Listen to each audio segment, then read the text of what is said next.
नमस्कार, आदाब, सत श्री अकाल दोस्तों। मैं हूं अंचित शर्मा और आप सभी का रियासी अपडेट्स में स्वागत है। शिवसेना जम्मू कश्मीर द्वारा आज रियासी के शिवा फार्म्स में एक कार्यक्रम किया गया है और संदीप सिंह नाग जो कि हमारे साथ इस समय खड़े हैं, इनको रियासी का प्रधान नामित किया गया है। और इस समय हमारे साथ जो शिवसेना जम्मू कश्मीर के प्रधान अश्विनी गुप्ता जी मौजूद हैं, इनसे बातचीत करेंगे। इन्हीं की मौजूदगी में संदीप सिंह नाग को रियासी का प्रधान नियुक्त किया गया है। अश्विनी जी, पिछले दिनों हमने देखा कि शिवसेना बाला साहब ठाकरे के ही आप सैनिक थे और उन्हीं की पार्टी से ताल्लुक़ रखते थे। अब शिवसेना जम्मू कश्मीर, क्या ये एक नई पार्टी है, क्या एक संगठन है, क्या है, थोड़ा हमारे दर्शकों को समझाएं। और हमने देखा था काफ़ी विवाद भी देखने को मिला था पिछले दिनों में, आप भी रियासी पहुंचे थे और FIR तक भी मामला पहुंचा था। तो वो विवाद क्या था और उसके बाद क्या एक नई पार्टी का गठन आपके द्वारा शिवसेना जम्मू कश्मीर नाम से किया गया है? शिवसेना JK 1 साल पहले हमने गठन किया था और जो पहले जहाँ के डिस्ट्रिक्ट प्रेसिडेंट थे वो हमारे साथ ही थे। तो कुछ लोगों ने हमें बेईमानी से, चालाकी से हमें बेगुनाह किया। हमने उनको बाहर का रास्ता दिखा दिया। कौन कौन थे आपके डिस्ट्रिक्ट के जो हमारे डिस्ट्रिक्ट के प्रधान थे, उत्तम सिंह जी करके थे, उनको हमने बाहर का रास्ता दिखा दिया। ये आप शिवसेना जम्मू JK की बात कर रहे हैं। क्या बाला साहब ठाकरे की जो पार्टी है, जिसे शिवसेना बाला साहब ठाकरे के नाम से जाना जाता है, आप उसके भी सैनिक थे? आप उनसे पूरी तरह से अब अलग हैं, अलग पार्टी है आपकी? शिवसेना बाला साहब ठाकरे जम्मू कश्मीर के अंदर 1984 को हम लोगों ने लाई थी। ये सब पुराने चेहरे हैं जो शिवसेना 84 को हमने जम्मू कश्मीर के अंदर लाई थी, हम लोगों ने ही लाई थी। आज कुछ लोग गुमराह करके बाहर के लोगों को पार्टी चलाते हैं। हमने उनका नाता तोड़ दिया था साल पहले। हम शिवसेना जो JK है हम लोग चलाते हैं, हम पुराने चेहरे हैं। हम शिवसेना जम्मू के लोगों को लेकर हम चला रहे हैं। हमें कोई ज़रूरत नहीं है बाहर से संदेशा आएगा कि आपने खाना खाना है कि नहीं खाना है, ऐसा नहीं होगा। हम जम्मू कश्मीर के लोग खुद देखेंगे कैसे हमने उठना है और कैसे बैठना है और कैसे खाना खाना है और कैसे नहीं खाना है। हम जम्मू कश्मीर के लोगों के साथ चलकर ये चीज़ें देखेंगे। जम्मू की पार्टी बनाई है आपने? हाँ, सब कुछ हमारा सामाजिक संगठन, धार्मिक संगठन भी है।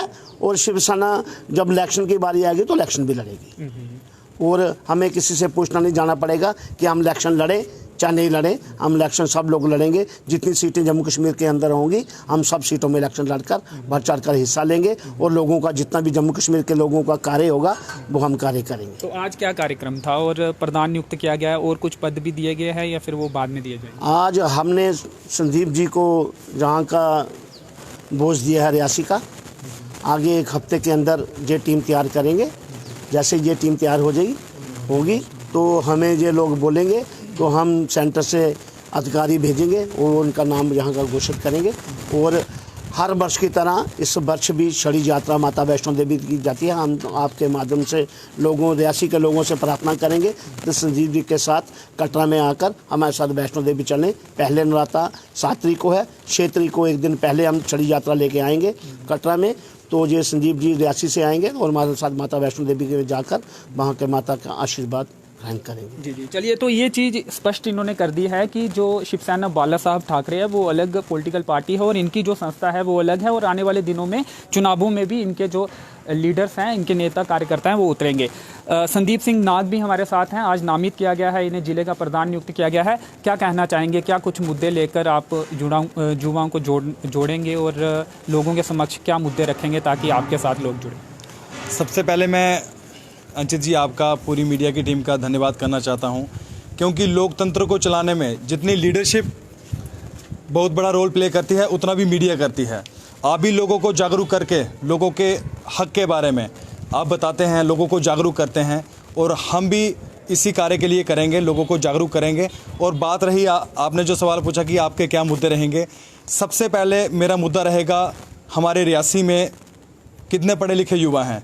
बेरोजगारी का बहुत बड़ा मुद्दा है। सेंटर के कितने बड़े प्रोजेक्ट, करोड़ों अरबों के प्रोजेक्ट, रेलवे प्रोजेक्ट हमारे रियासी डिस्ट्रिक्ट में हैं, लेकिन यहाँ के लोगों को रोज़गार नहीं, बाहर से लोग आकर काम कर रहे हैं। और दूसरी बात, मेरी करप्शन के खिलाफ लड़ाई होगी आज करप्शन है। लोग कहते हैं, बड़ी बड़ी पार्टी के नेता बोलते हैं कि नहीं करप्शन नहीं, जड़ से ख़त्म है, लेकिन है अभी भी करप्शन। जहाँ कहीं करप्शन होगी वहाँ शिवसेना जेके की टीम और मैं आगे रहूँगा। और तीसरी बात, मैं अपने रियासी के युवाओं को कहना चाहता हूँ कि अगर आपने पढ़ाई लिखाई की है तो आप बढ़ चढ़ कर राजनीति में आएँ, क्योंकि राजनीति में जब तक पढ़े लिखे लोग नहीं आएंगे तो कैसे समाज और देश आगे बढ़ेगा। मेरी पढ़ाई लिखाई जो मैं यूनिवर्सिटी में पढ़ चुका हूँ, मैंने 17-18 साल अपनी लाइफ में अपनी पढ़ाई को दिए हैं। तो मेरी पढ़ाई मैं अपने समाज के लिए, अपने गांव के लिए, अपने देश के लिए, वतन के लिए लगाना चाहता हूँ। ये मेरी सोच है और ये पूरा जो मेरी सोच है मैं पूरी रियासी के युवाओं को कहना चाहता हूँ। और एक बहुत बड़ा मुद्दा है, ये मुझे लगता है हर एक इंसान से जुड़ा है, विलेज एजुकेशन। पंचायतें भी गठित हो गई, 3 टियर सिस्टम बन गया जम्मू कश्मीर में, लेकिन हमारे विलेज एजुकेशन के लिए किसी ने दो टूक बात नहीं कही। हमारे गांव में आप देखें, रूरल एरिया 70% लोग हमारे गांव में रहते हैं, लेकिन कहीं पे जहां 10 टीचरों की ज़रूरत है वहां 2 ही टीचर हैं, 3 ही टीचर हैं। पूरा स्टाफ अभी तक स्कूलों में नहीं है। बेशक कोरोना के कारण हमें बहुत पढ़ाई को तो मार लगी है, लेकिन गांव के बच्चों के पास फ़ोन नहीं, ऑनलाइन पढ़ाई का सिस्टम नहीं। वो बच्चे तो 5 साल पीछे जा चुके हैं पढ़ाई में, हमारे गांव के बच्चे। तो पढ़ाई का मुद्दा संदीप नाग जहां भी जाएगा, पढ़ाई का, एजुकेशन का मुद्दा सबके टॉप मोस्ट रखेगा सबसे। तो ये मेरे इश्यूज़ हैं। चलिए, तो और भी पॉलिटिकल पार्टी थी, हम देख रहे हैं लगातार ज्वाइन भी लोग कर रहे हैं, क्योंकि चुनावी सुगबुगाहट जो है वो भी देखने को मिल रही है। शिवसेना ही क्यों आपने चुनी? क्या काफ़ी देर से इसके साथ जुड़े हुए थे और आपको लगता है कि राजनीति में कुछ शिवसेना कर सकती है, इनके विधायक जीत सकते हैं और पॉलिटिकल चेंज लाया जा सकता है? जी, मुझे शिवसेना जेके में सबसे अच्छी चीज़ ये लगी, क्योंकि आज मैं जिनके साथ खड़ा हूँ इनको 26 साल हो गए हैं शिव सैनिक बने हुए। तो उसके बाद इन्होंने अपनी अलग संस्था बनाई, कैसे भी कुछ लोग करप्शन में या कैसे भी पार्टी के अगेंस्ट आने लगे, इन्होंने बनाई।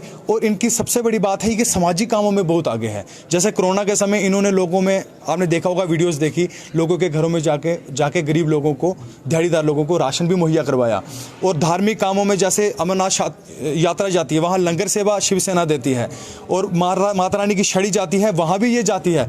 धार्मिक कामों में भी अच्छी है, सामाजिक कामों में भी अच्छी है, और जहां राजनीतिक मुद्दे हैं वहां ये बढ़ चढ़कर बात करती है। इसीलिए मैंने शिवसेना को ज्वाइन किया है। और पार्टी चलती है लीडर से। अगर पढ़े लिखे लोग पार्टी में आएंगे, राजनीति में आएंगे, तो क्यों ना हमारे समाज का भला हो। तो यही चीज़ है, मैं शिवसेना के साथ, इन्हीं चीज़ों के साथ सोच। आने वाले दिनों में विधानसभा चुनावों में भी प्रत्याशी अपना उतारेगी शिवसेना? बिल्कुल, जैसे शिवसेना की टीम जैसे बोलेगी, हमारे स्टेट के अध्यक्ष अश्विनी गुप्ता जी, जितनी भी स्टेट की टीम है वो जैसे कहेगी वैसे हम अपने विधानसभा क्षेत्र में चलेंगे, ठीक है, और पार्टी का आगे प्रचार करेंगे। हमारा मेन मकसद, पहले एक बात क्लियर करना चाहता हूं मीडिया के माध्यम से, कि हमसे सबसे पहले हमारे लिए वतन है, अपना देश है, अपना समाज है, वो सबसे पहले है, पार्टी बाद में। और जितने भी पार्टी के युवा नेता हैं, जैसे राघव जी भी हैं, वो भी पार्टी में मतलब बीजेपी के मंडल प्रधान हैं, और भी जो पार्टी के साथ कांग्रेस के हैं, मैं कहता हूं अपनी अपनी पार्टी में रहो, लेकिन काम करो समाज और देश के लिए। अब मोहब्बत होनी चाहिए अपने देश के लिए। ये नहीं हमने ये कर लिया, कर देंगे, मिल रहे हैं, हो जाएगा, ऐसा नहीं होना चाहिए। अगर आपको देश से प्रेम है तो आगे आकर अपने समाज के लिए काम करो, दैट्स ऑल। चलिए, शुक्रिया।